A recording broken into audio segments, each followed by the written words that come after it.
Hello, everyone, and welcome to the Sustainability Story podcast. I'm one of the three co-hosts, and my name is Josina Kamerling, and I tend to focus on what's happening in the EU bubble, because the EU seems to be running fast forward on sustainability, and sometimes the things that are happening there will have, of course, an impact on companies and investors outside the EU. And so for our listeners outside the EU, I'm sure you will pick up a lot of very interesting points.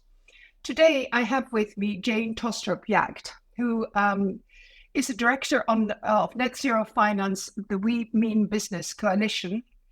And she's also, of course, a technical expert on many different working groups with the ISSB, with the Danish companies, and generally, she's a recognized technical expert. And it was my great pleasure to meet her recently at a brainstorming on, what can companies expect, what can the accountancy profession expect in this challenging journey we have with CSRD. So, Jane, it's really a pleasure to have you with us today. And I'm going to go right into the subject and ask you, what are the challenges for EU companies in the implementation of the Corporate Sustainability Reporting Directive, CSRD, which came into force in July? What is your take on that, Jane? Yeah, and thank you for having me. The challenges are many, I would say. I think the biggest challenge for many companies is actually the lack of co-work within the companies. It is still so, unfortunately, in many companies that the sustainability department have a tendency to be an island. They are over here perhaps in the communication department or something, and that doesn't work anymore.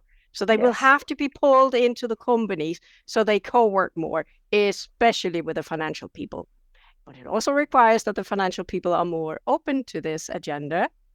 It is happening in many companies. Many companies have done this, but we must also say that especially those companies coming in the second wave or the non-listed companies, they probably have to do a bigger leap than the listed companies who have done this for some years by now.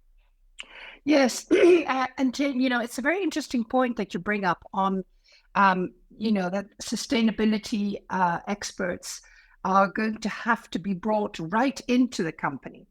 And that knowledge actually is not going to be stuck just at sort of compliance. It has to go throughout the company. Of course, this is a challenge. It's a challenge not only, by the way, for companies, it's a challenge for the preparers, the accountants. It's a challenge for the investors. Do they truly understand what the information they're getting? What can they use these new CSRD and ESRS reports for? What do you think of that? How prepared are investors to really understand what they're getting?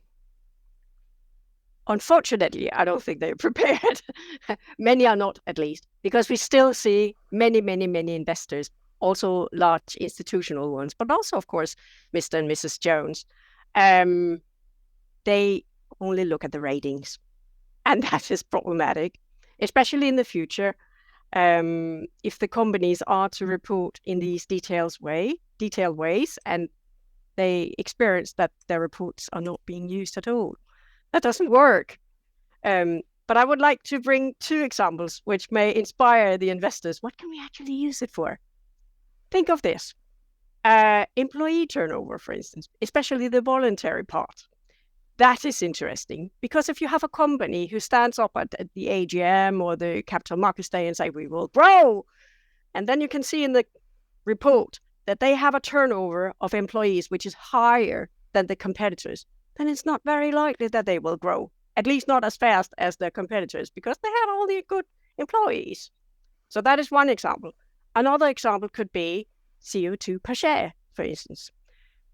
If you use that in conjunction with the PE value, then you can use it as you could say, a risk profile of the company. Because will this company, who have a higher CO2 per share, actually be hit by taxes? Will it risk that their assets are old and should be either impaired or replaced or both? That is expensive. So for the investors, will all this extra information actually have impact? And they should use the predictive value there is in this data. Not all the data is equally important, of course not, but there are definitely some data sets which are interesting to look at. And they also, of course, point us for further questions. And I think the importance of this new reporting will also hopefully push into more interaction. We know, of course, it's a challenge. Big asset managers, big institutional investors hold a myriad of companies, and probably they don't have enough people to go to the annual reports meetings to ask questions. They do, very much a sort of framework analysis. But I hope that through the use of new technology, through AI, who knows, this is going to free up the time of investors and analysts, and to be able to really engage with companies, because it's through that dialogue that you're going to build up more knowledge. As to your point, if you see this high turnover in employees, you have to ask a question. What is the direction of this company? Where is it going? And I want to take you to an ESG report that we've just recently come out with, which was specifically done amongst our CFA charter holders in the EU. And they're looking at CSRD. Nearly a third of our survey respondents were positive. Now, remember that our CFA charter holders are, for the majority, on the buy side, analysts, portfolio managers, etc. So they were very supportive, but they were also particularly supportive of the double materiality perspective, because they think that it's important to understand the impact on people and environment and the social environmental issues creating the financial risks. So you see there's a starting awareness of how this information can be used. But also there was some criticism about the timeline, saying that organizations will not be ready, that this is a challenge. And of course, as you say, the second wave of the smaller companies is going to be even more challenging than non-listed companies. And yet they're going to have to come up to the mark, because that is the world that is going to be based on. So I think this that rejoins a little bit what you were saying. Now, looking, and I did mention it, double materiality, that this was seen as a really positive point and important. How can the expectations between how the companies are going to deal with double materiality, the preparers, do they understand it? Do they know how to report on it? And the investors, do they know what to look for? How can this be fully aligned? What would your suggestions be there? You could say you can see it from two angles. There is the company perspective. The company's perspective is the crux of it all is the stakeholder identification. Because once you have your ID of your stakeholders, then you will have to have an engagement with those. But if your stakeholder ID gets wrong, it's too narrow, or you pick the wrong ones, then everything else from there on will be wrong. That is one thing that is super important for the companies. On the other side, I would say, especially for the analysts, for the investors, this boils back to please use the reports. Because if you are to provide input to the companies that is useful, then you have to have read the reports and not just the ratings. You will also have to be honest and say, oh, it's a very pretty chapter you have over here, but we cannot really use it. And then provide guidance on format and content that is useful for you, whereby the companies can do better. Because currently, especially the format part is where the companies struggle. They don't know what should it look like. And this is also why we see that they are trying to make experience groups and other things to figure out, okay, how can we do this in a good way? Because they don't know.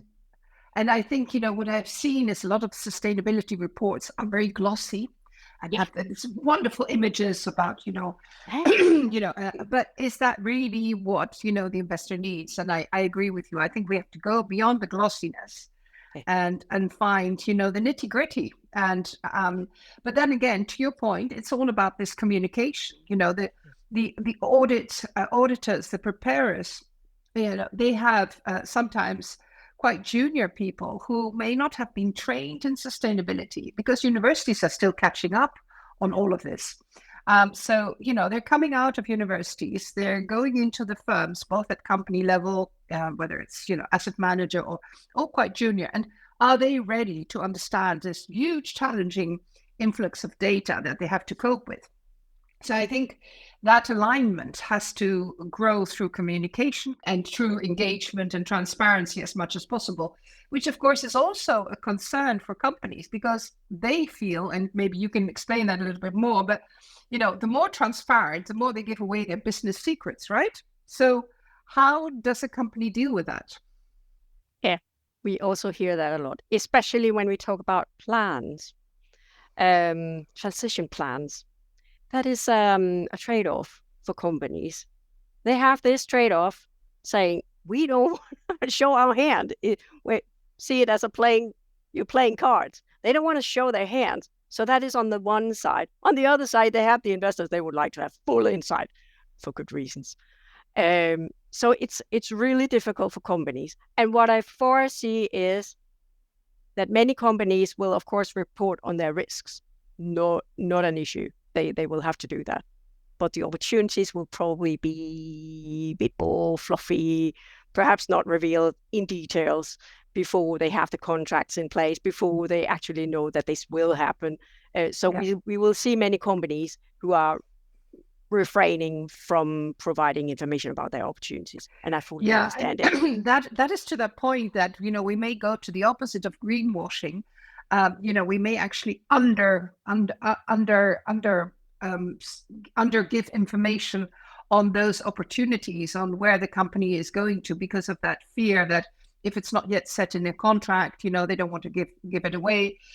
So that is also going to be, an understanding point for investors, knowing that sometimes they're going to have to make the call and try and get that other information about the opportunities from the companies, that it will enable them to get to a more sort of evenly balanced view of what the company and where it's going in its net zero transition. So how are company boards adapting to this new world?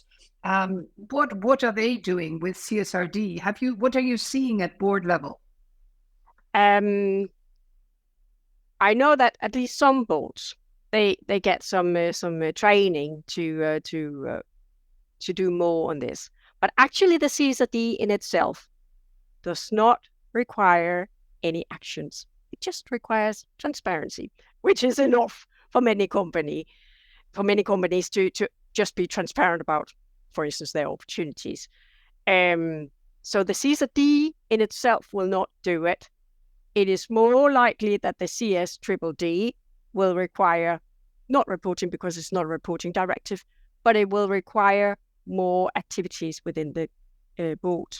And we will probably see many of these experience groups that are between board members, that they will have to do more on this, and perhaps also develop tools and ways of working on this agenda. Yeah, they're going to have to need expertise on sustainability. And tell me if I'm wrong, but it also seems to me that this is a great occasion for companies where traditionally senior managers ran the company and, wouldn't really listen to what's happening down under the junior managerial level or even mid managers. Maybe this is an opportunity for that, vertical information flow to happen in a more transparent manner as well. I do remember in my junior years that, people were afraid sometimes of saying the truth to their senior managers.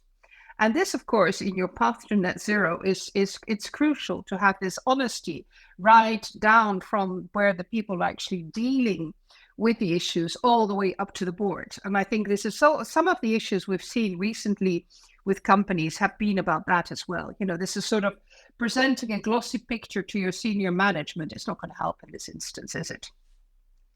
No, and that is some of the issues we see. That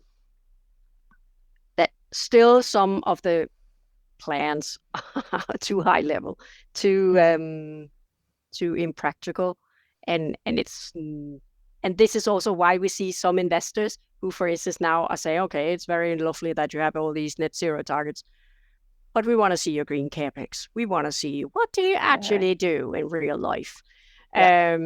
So that will happen also. So the boards will have to understand it's not enough with the words anymore. Targets are not enough anymore. You will have to actually invest in it. You will have to do more, which you can show off. We actually do stuff. You have to walk the talk. Yeah. I like that comment. So now you've gone into this a little bit already, but I want to take you a little bit more. And what are the really big challenges in the future for EU companies meeting the EU goals on net zero emissions? And of course, we have a new commission coming in. We hope that the Green Deal is going to keep its ambitious plans, that it's going to come to fruition, but we all know that politics can impact this. You don't have to respond politically, but I would like to see some forward thinking from this on this from you. Yeah.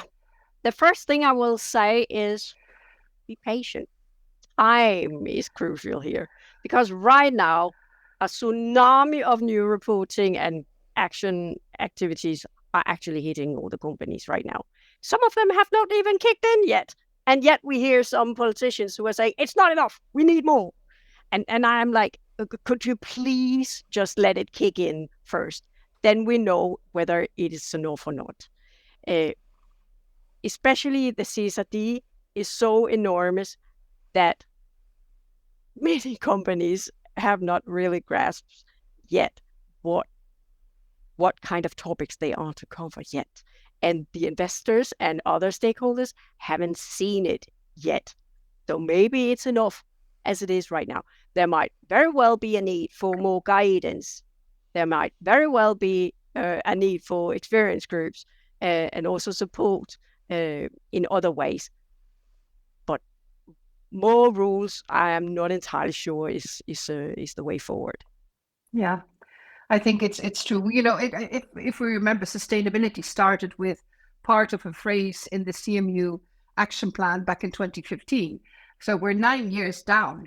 I remember revisions to MiFID, one directive took 9 years. So here we are talking about a whole batch of regulations and directives which have really significantly impacted. So I totally agree with you. And then, of course, we have the new corporate sustainability due diligence directive, which was a real challenge to get through at the European level. I did doubt at some stages that we would get it through in this in the past legislature. It went just through at the very last plenary. It was, a subject of hot debates at the trilogue level, which was, of course, the discussions between Parliament and the Council. For those of us not in the EU bubble, when the co-legislators have to find a common position between what the countries, the national member states think, and what the European Parliament and Commission think. So this is going to be applied as of 2027. Again, this is significant. You did mention it already. For boards, CSDD, as we call it, is a significant issue because, of course, you have to go all the way down the due diligence chain. We've seen with some companies like Dior came into press recently, big fashion company, very, very large listed company is having issues with its supply chain. Do they have enough information? So, this is really a big challenge. How do you see the compliance and the sort of growing, awareness of this due diligence of the supply chain happening with companies? Slowly but surely. Let me put it that way. The thing is, CSDD in itself, for investors, if we look at it from that angle, is not really useful. It sounds really not nice, but that is how it is. In itself, it doesn't do anything because it just requires the company to do anything. It does not require the company to report about it. But in co-work with the CSRD, it means something. In co-work with the taxonomy, it means something. So if you take CSDD and the CSRD, then the CSDD require even larger companies to have a transition plan. That is not the case for the CSRD. If you don't have a plan in CSRD, you can just say it. We don't have a plan. Your stakeholders may think that is odd, but it's okay. That is not okay if you are covered by the CSDD. Then you have to have a transition plan. So that's a difference. And if you have the transition plan, then the CSRD kicks in and say, then you have to reveal it. You have to publish it. So there is a difference. If we take the taxonomy, then all the due diligence efforts that the companies are to do, that will hopefully make companies more able to actually meet the minimum safeguards, so that they will have more green capex compared to today. So that is some of the trickle-down effects of the CSDDD. In itself, I don't see that it will impact the investors, but all the other effects will have something to say. Jane, I love how you bring in the fact that, we need to look at all this legislation in together. We cannot take each piece separate. And I think also for our listeners outside the EU, this is a very important tip. Jane, it's been such a pleasure talking to you. You've been really engaging, and you've given us several snippets of really good nuggets of information for investors and for companies. Thank you so much, and look forward to another chat at some stage. Thank you very much, Jane. Bye.